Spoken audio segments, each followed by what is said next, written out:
बैठ नहीं पाते। सुखदेव भगवान परीक्षित से कहते हैं, राजन, भगवान के भजन के लिए, भगवान को पाने के लिए, भगवान की भक्ति के लिए इन चार बातों का जीवन में होना अत्यंत आवश्यक है। जितासनो, जित श्वासो, जित संगो, जितेंद्रियः। बोले सर्वप्रथम जितासनो, अपने आसन को जीतना है। आसन को किस प्रकार से जीता जा सकता है? आप एक आसन पर ज्यादा से ज्यादा देर तक बैठने की आदत बनाएं। अगर आप ज्यादा देर तक एक आसन पर बैठ नहीं पाते हैं, भगवान महादेव का यदि रुद्राभिषेक करना है, 1 घंटे उसमें लगने हैं, आप 10 मिनट ही बैठ पाते हैं, 50 मिनट आपका मन नहीं लगेगा, जबरदस्ती आप बैठेंगे, आपको उसका कोई फल नहीं मिलेगा। आपके शरीर में दर्द ना हो, आपके घुटने ना दर्द करें, इसलिए आप प्रतिदिन आसन जीतने का प्रयास करें, बैठने का प्रयास करें। एक ही आसन पर 1 घंटे, 2 घंटे, 4 घंटे, 8 घंटे बैठने की आदत लगाएं। एक दिन में नहीं होगा ये, पर एक दिन जरूर हो जाएगा। आज नहीं बैठ पा रहे हैं, आप मत बैठिए। 5 मिनट बैठ पा रहे हैं, 5 मिनट ही बैठिए, पर कल मत भूलिए, कल फिर बैठिए। कल आप 6 मिनट बैठेंगे, फिर आप 10 मिनट बैठ पाएंगे। एक समय ऐसा आ जाएगा कि आप घंटों बैठे रहेंगे, आपको दर्द नहीं होगा। आप अपने आसन को जीत लेंगे, आसन को सिद्ध कर लेंगे। बिना आसन को सिद्ध किए बंधुओं, ना तो भगवान की भक्ति का मार्ग सुलभ हो पाता है और ना ही एक व्यापारी अपने व्यापार में वृद्धि कर पाता है। इसलिए आसन को तो सिद्ध करना ही चाहिए। सर्वप्रथम अपने आसन को जीते। जित श्वासो, दूसरी बात है कि अपनी श्वास को जीतना है। श्वास को किस प्रकार से जीता जाए महाराज? श्वास पर तो किसी का बस नहीं होता है। हर पल यह श्वास आती रहती है, जाती रहती है। किस प्रकार से श्वास पर विजय प्राप्त करेगा? सुखदेव भगवान कहते हैं, परीक्षित, श्वास पर विजय प्राप्त करने का एकमात्र तरीका है और वह है प्राणायाम। प्राणायाम से श्वास को भी जीता जा सकता है। ऋषि महर्षि क्या करते हैं? युग की आयु के ऊपर भी वह जीवित रहते हैं। किस वजह से जीवित रहते हैं? वो प्राणायाम करते हैं, वो अपनी आयु को बढ़ाते हैं, अपनी श्वास पर विजय प्राप्त करते हैं।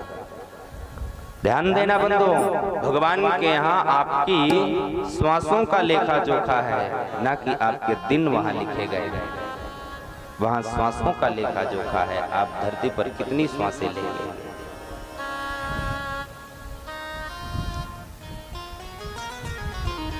अगर आपको अपनी आयु को बढ़ाना है तो आप प्राणायाम करना प्रारंभ करें। 1 मिनट के अंदर यदि आप 20 बार श्वास लेते हैं और अगर आप 1 मिनट तक अपनी श्वास को रोक सकते हैं प्राणायाम के द्वारा, तो आप अपनी 20 से 30 सांसें बचा लेंगे।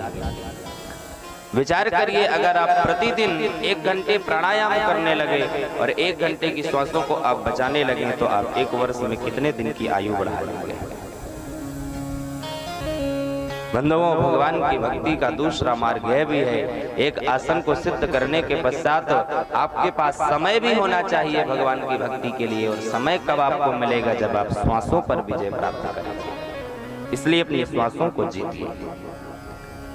तीसरी बात है जित संगो, अपने संग को जीतें। ध्यान देना बंधुओं, संग एक ऐसी बला है, अगर कुसंगति में इंसान पड़ गया तो दुर्गति हो जाती है, और सत्संगति में यदि पड़ गया तो भगवत धाम प्राप्त हो जाता है।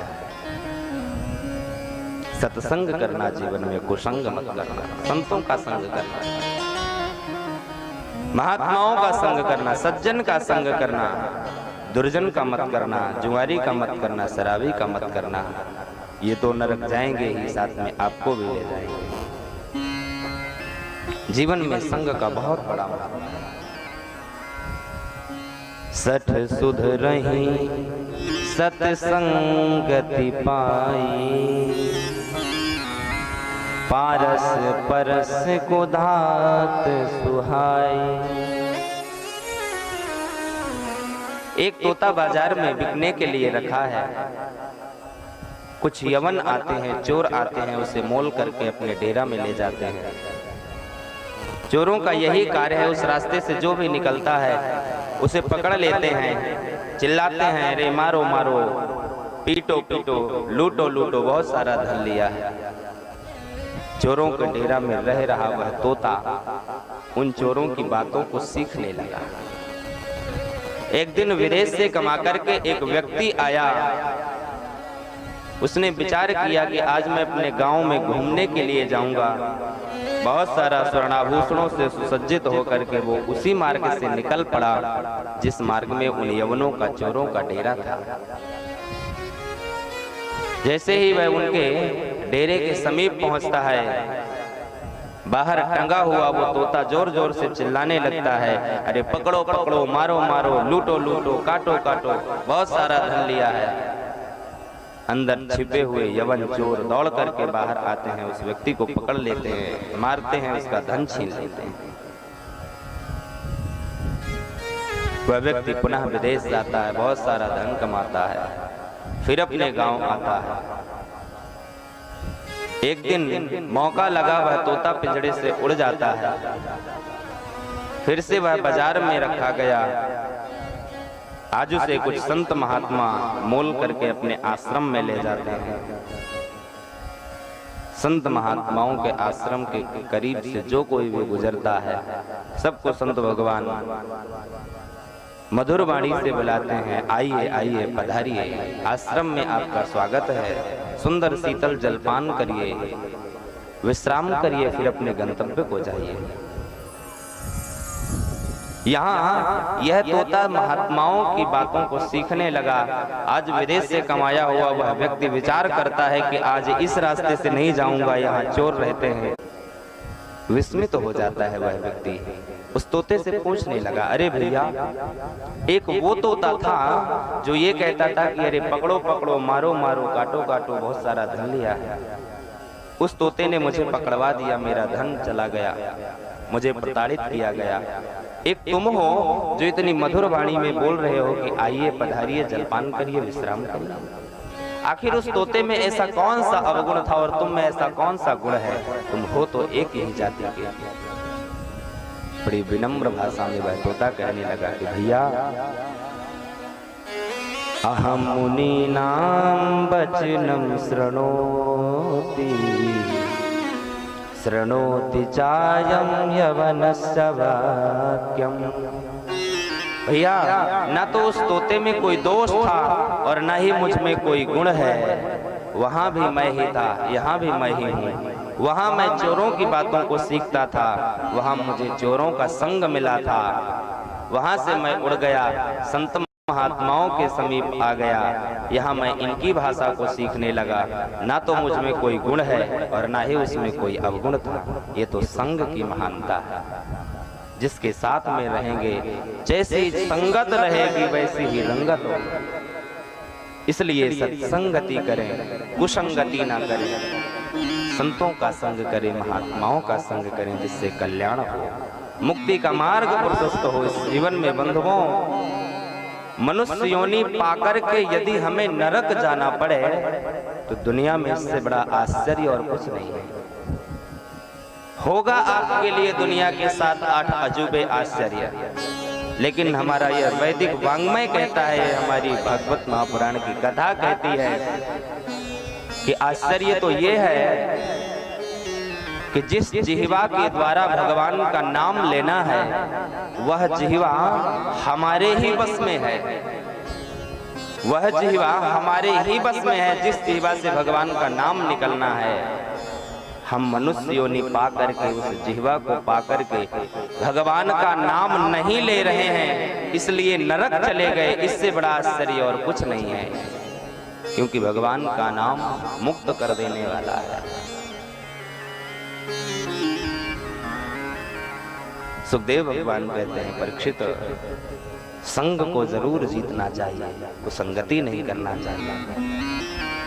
और चौथी बात है, जितेंद्रिय होना चाहिए, अपनी इंद्रियों को अपने वश में रखना चाहिए।